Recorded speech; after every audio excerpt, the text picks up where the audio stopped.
He has changed a lot of things around here, I said. All the red curtains are gone. I really like the translucent blue and light yellows he has chosen. Then, from behind the curtains at the sides of the huge room, beautiful creatures came out to greet us. There were as many as 200, would be my guess. They came up to us and started introducing themselves. Paul and RT were busy with many of them, and I spotted a beautiful tall blonde that looked right at me. She came over to me, and I came right up to her. She was gorgeous and fully voluptuous in her made-to-form, white diamond-studded dress. I was mesmerized and just stared at her as she spoke. "Hello, Dwayne," she said with the most lovely voice. That was so uniquely beautiful that even the higher sounds off the upper levels did not compare. That was my observation. I had to laugh because I felt so inspired and giggly, happy in this very moment, and asked, "You know my name, miss?" "Of course I do. So many of the inhabitants of this level know you. We have known you and Paul since you both took the rod of power," she said with her loveliness as she moved a bit from side to side. "Wait a moment. I am a little confused here. I am in the past with Paul and he hasn't taken the rod of power yet," I said, looking straight at her. "He is seemingly in the past and you are in the nowness with us here. You have already had the real position once, and it will soon be coming for you again," she said with her authentic charm. "I have heard that story, but I find it hard to accept with my physical condition as it is," I said as I continued to look deeply into her. "Ha ha, you are funny, Dwayne. As usual, you cannot see yourself. Why do you think that Rebazar is taking you through all of this? Do you see him training anyone else? You are the exceptional one that will lead the entire world into a realization of the is, like never before," she said with the sweetest voice. I was taken back for a moment and looked up at the sky and then said to her, "It is hard for me to accept the big picture right now. I can see the possibility, but things on earth are not that good for me right now. When I am away from that place, I am fine, but I always have to go back and deal with it. Your friend, Miss Kathy, keeps telling you that your life will work out, and it will. The real guides are putting together a tremendous amount of attention of creativity just for you," she said as she smiled. I hesitated and then asked, "What is your name?" "Ha ha, you are cute. My name is Charlou," she said as she smiled and giggled. This girl seemed to know a lot, and probably a lot more than she was telling me. "Do you know Shish Harayu?" I asked. "I have heard of her from the Real Guides. She is on the 7th level, and she is your true love from the Is," she said. "Do you have a sister on the earth, Charlou?" I asked. Then she really laughed rather strangely. "I know that you want someone like Heather used to be with you. But now she is more into her family and forgotten the Real Guides and their purpose, and yours.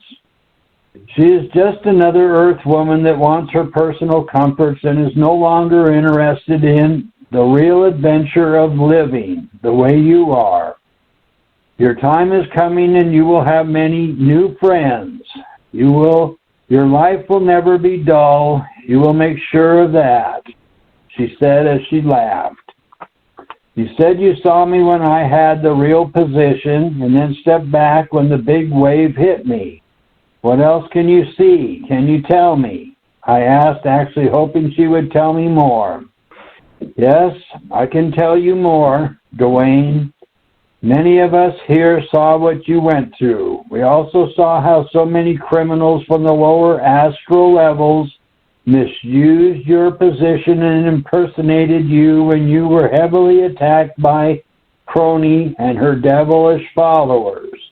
She gave the orders to plague the lower astral areas and the earth with the idea that you were the imposter and her drugged husband, Gerald, had the real position.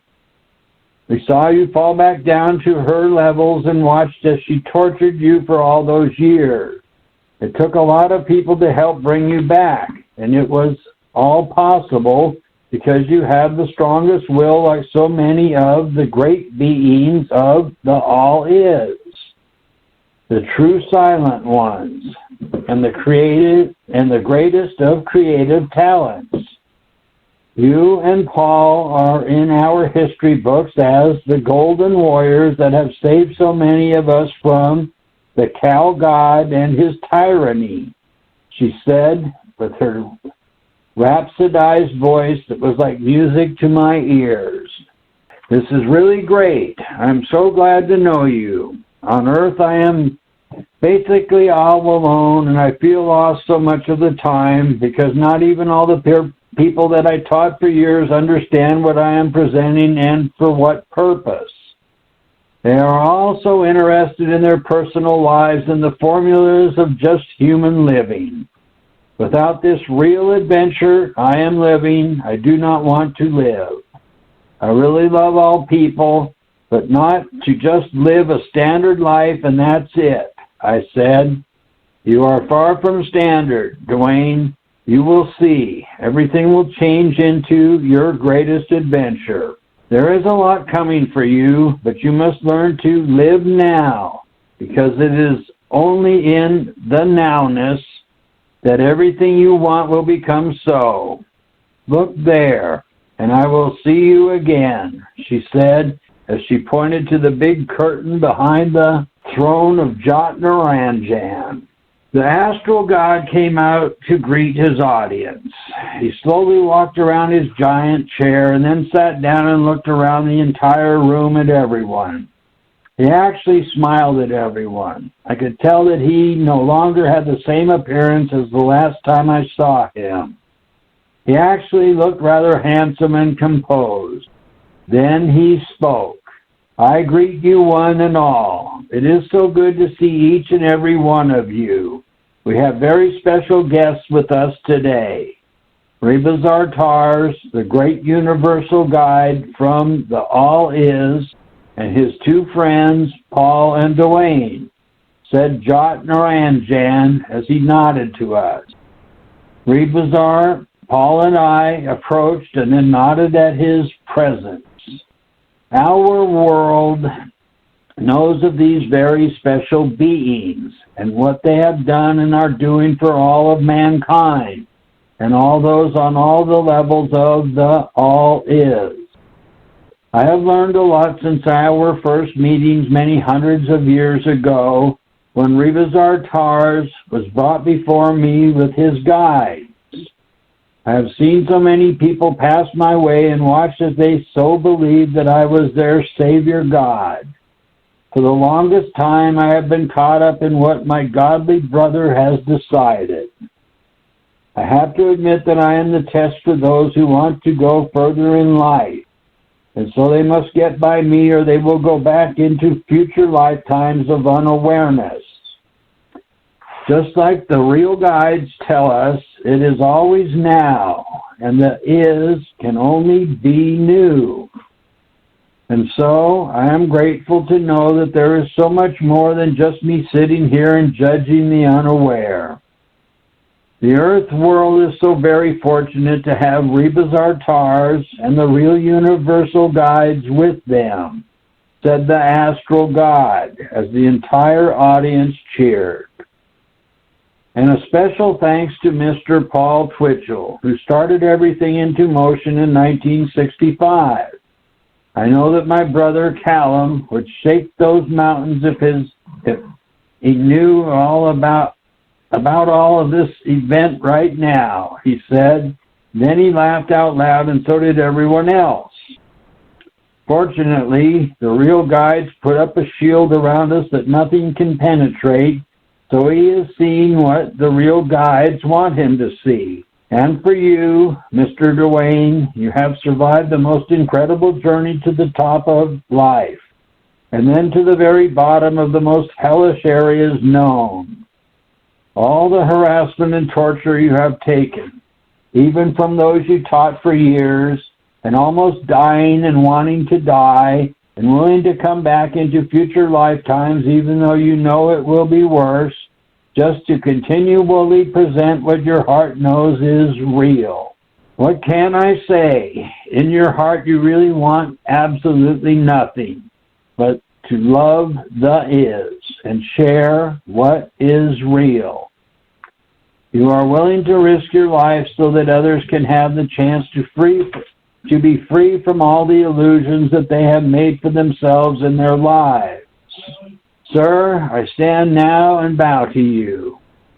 You are the only one that has come back even stronger and taken on the real position for the second time.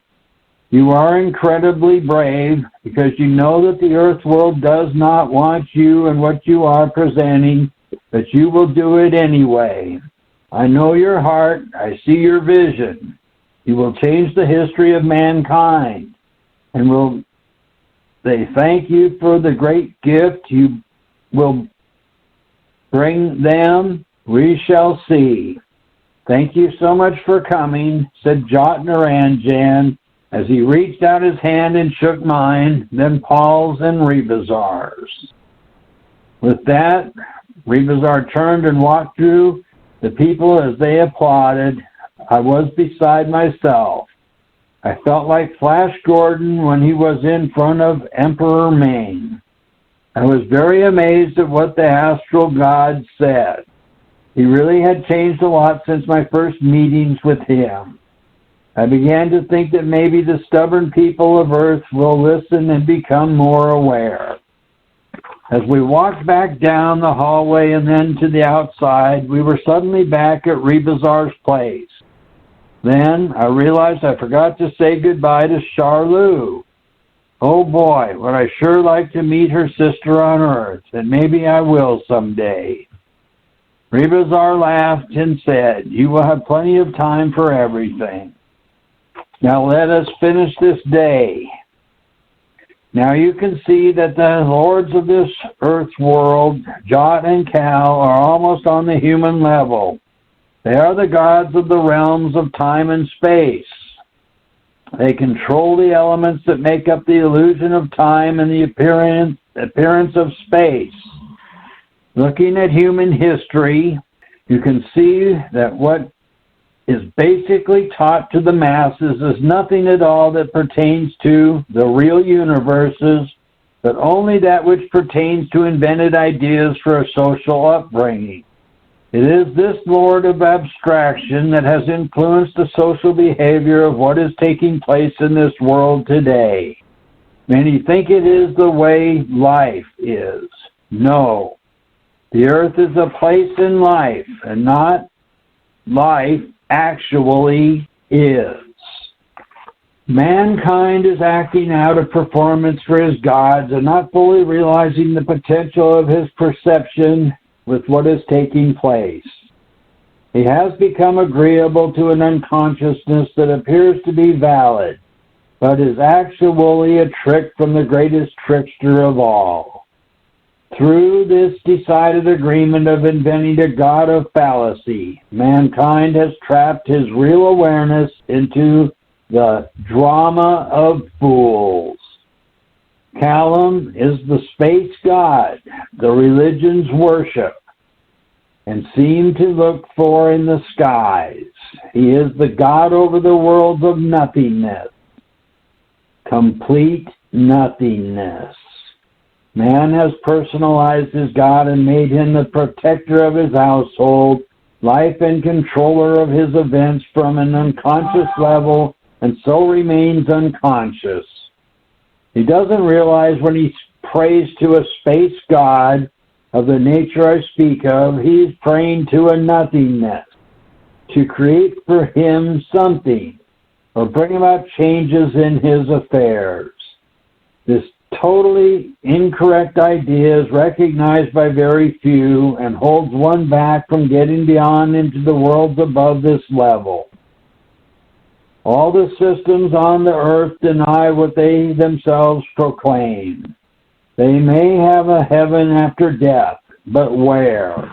It only makes sense that all that is and will ever be is here and now. Life cannot be any other way. Yet all the earthly systems state what it is, and only they know why. Of course, they really cannot tell a truth here, because they do not know, even though they coax people into believing that they do. It is for sure that no one can get something out of nothing, and space just doesn't exist for anyone or anything else. This is the God people look to destroy their fellow man in the name of a cause that goes nowhere. Watch all about both of you. I will take you to where there is something made from nothing, said Rebazar, as the entire scene once again changed and we were somewhere but where. I slowly looked about, and for a time all I could see was a foggy mist about as though it was rising from the ground. Everything was foggy and gray, just like a scene from one of those Dracula movies, where you knew he or someone he knows was going to come from the darkness beyond. I looked at Rebazar and Paul, and they looked at me. Then Rebazar motioned for us to follow him. We walked through the thick, foggy nature of this unknown dimension, and I could sense that there was an eeriness to it. I wasn't afraid, but simply very aware of the surroundings and what else there could be that could take place here. Rebazar looked back at me as he headed us along and smiled. We are coming into another dimension from this one, as there are many various positions here that not even the inhabitants can see or perceive. We are entering one of the grossly encumbered areas of the belief system, and one of the many places they have secured their tap lines to with their followers, he said as I stayed close to Paul and him. As we moved along, the fog began to separate, and I could see the kind of slurry ground under our feet. Then the fog began to rise into the air and float above us like a layer of low overcast at the ocean. I have made the fog rise so the two of you can see this firsthand. It is not enough that the contrived authoritarian systems get their worshiping followers to bow to their needs. They also want to make sure that they are their prisoners for many lifetimes to come. And so what you will see now is how they procure others to their will, said Rebazar, as the surrounding area we entered began to appear to us. I could see multitudes of slimy and gnarly people who were mainly hunched over and walking about from one place to another and not really going anywhere. They had tap lines running from their backs as they drug them along like long attached vines. What you are seeing is the gross implants from the authoritarians and the gods of men. These people have accepted the gifts of their rulers, and their rulers have tap-lined them into slavery. These are the millions upon billions of lost souls who cling to their idealistic beliefs, and most of these people have been here for lifetimes. This is the hidden area of the controllers that is never revealed, just like the slave camps on Earth where there are hundreds of low-paid workers who produce for many of the manufacturers of industrial countries. This is where the awareness of each of these souls is, even though their surface body may be in a particular area of the Earth and seem to be okay.